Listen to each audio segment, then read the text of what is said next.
And tell me about, if you don't mind, about the part that graphic novels played in your journey as well, because that's a big thing for me personally. My way into reading was graphic novels. Yeah. Can you explain what it was about graphic novels that worked for you as a good stepping stone in terms of your reading? Well, they're always part of my life. I've never seen any distinction when it comes to storytelling. I know some book people are snobbish. And Sure. Book reading is very, very important and it's so vital and stuff. And yeah, it is. But, so is recycling. Yeah. Don't get excited about it. I read because it's exciting. Yes. I recycle because it's good for the environment, but I read because it fills me with excitement and terror and joy. And any sort of storytelling I love. I love movies, I love comics, I love books. If they work in very, very different ways. But to me, they're all part of the same thing. I don't play video games, but again, video games have evolved to a point where they can be big storytelling tools. Yeah, absolutely. And comics were always part of my life. I remember reading stuff like, the Eagles, the first one I really bought into, and it was relaunched in the 80s, and I had 2000 AD, and I started getting the American DC more than Marvel, things like Watchmen. Watchmen for me is my favourite book ever. Yeah. Of any books, graphic novels, anything else, Watchmen for me is the most perfect story I've ever encountered. And so for you, it's been an interesting journey that as well, because you're one of few authors who's had your novels made into graphic novels, which was the Cirque Du Freak. Is that correct? It was, yeah. All of the Darren Shan, 12 books in it, started with Cirque Du Freak. It actually came out in Japan originally. They were manga. Yes. Cirque Du Freak took off hugely in Japan, and obviously they love manga much more than we do over here. Yeah. It's just part of their culture. Yeah. And so my publishers asked me if they could do it, and they gave me a short list of artists to choose from.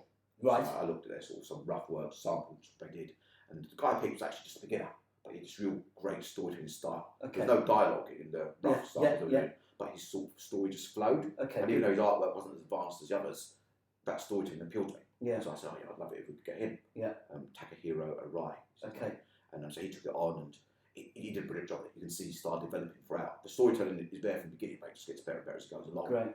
And apart from that, I wasn't involved in the actual production of it because it was in Japanese. Yes. It's come out very, very quickly. But when it got translated back into English, they asked me if I could be involved on an editing side. Okay, and how was that economy of words? Because your books, to be fair, aren't, that's one of the things I love about your books is, for me as a reluctant reader, they're short enough to drag me in from page one, yet they are short and snappy. But with graphic novels, even less text. Yeah, a really good graphic novel never relies on too much text. Sometimes you'll open a comic and if there's loads of text there, I'll sort of close it again. Yeah. Because it should be, it's a visual form of storytelling where the words accentuate certain things. Yes. But it should be about reducing it to as few words as you need. Yeah. So it was a strange process because obviously it had come out in Japan originally, so the text balloons were there. So yes. I was limited to what I could do, which so was actually doubly really good. limited. Yeah. So but it was great because it meant I had to choose my word precisely. Most of the words I left as well. It was very good translation, especially as it went along. And when I started making tweaks in the early books, the translator saw why I was making the tweaks, got in sort of in sync with me.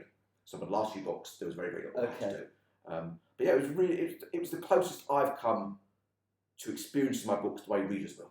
And actually, as a writer, you tend not to be as involved in the book as a reader hopefully is. I always say it's like a puppet show.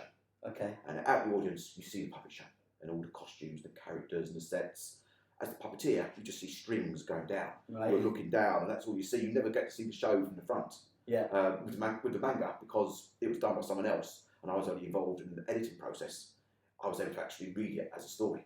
Did it inform the way you wrote after that? Did it change anything about that economy? Did it make you think even more about how you told stories in prose form, or was it just a different way, very much a separate way of writing? I think it was a separate way. Because I had experimented with comic writing before. Yeah. When I was a teenager, I was trying everything. I was trying to write for theatre, for radio, for comics. I actually thought I would write for comics because I love them so much. Yeah. But novels grabbed me. When I started trying to write novels, I just became fascinated by them. It sort of drew me away. I mean, it was definitely an interesting learning experience, and it probably has fed in. Yeah, but not consciously. Some way, but not consciously now.